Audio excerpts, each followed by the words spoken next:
there was not enough evidence to remove her from the ward at that time. And they say that Ian Harvey has even said that the doctors may have missed a key test which showed an insulin poisoning, and that this was the only evidence which only came out during the police investigation. Former Health Secretary Matt Hancock writes in the Times this morning about the Lucy Letby case. He asks, how can we stop the revolving door of failed NHS managers? Although he also asks for support for the many superb managers in the NHS at the same time. He's just one of many people asking questions about the role of NHS managers in the Countess of Chester Hospital. Let's talk again to the Times' Tom Witherow, who's been reporting on the Letby case. This is perhaps understandable, but a dividing line seems to have emerged between doctors who were whistleblowers, who were concerned, and managers who did too little to solve the problem.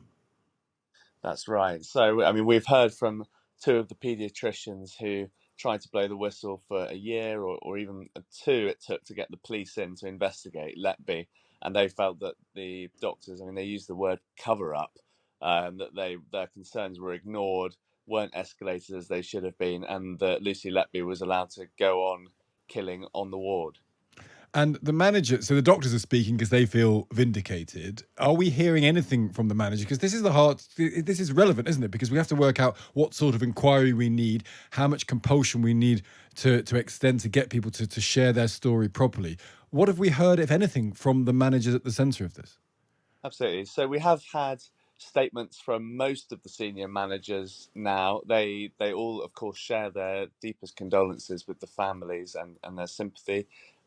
They have explained their actions to some extent. There is the director of nursing, Alison Kelly. She was informed about the link between Letby and the unexplained deaths at the start of 2016. There's Ian Harvey, the medical director. He was informed around the same time. Now, they say that they owed a duty of care to Lucy Letby, that there was not enough evidence to remove her from the ward at that time. And they say that Ian Harvey has even said that the doctors may have missed a key test which showed an insulin poisoning, and that this was the only evidence which only came out during the police investigation, that there was actually any malicious intent to kill babies, and that that was really what unravelled the large number of murders which then came out afterwards. Which probably points to a problem we're going to see in any inquiry, which is understandably people wanting to fight their own corner. We've had the government on all week this week up until today, and they started off by being quite keen on a non-statutory inquiry for reasons of speed. We had Gillian Keegan yesterday, I think, saying a statutory inquiry is on the table. Do you think we're going to end up with a statutory inquiry, or maybe a hybrid inquiry, one that starts without statutory backing and then gets it later on?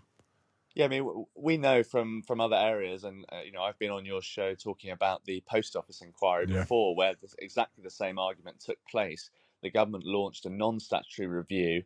When there was an outcry from victims of that, it was upgraded to a statutory inquiry, and immediately the length of that inquiry pretty much tripled. It was expected to report back in about a year, and now it looks, it then became more like 3 years.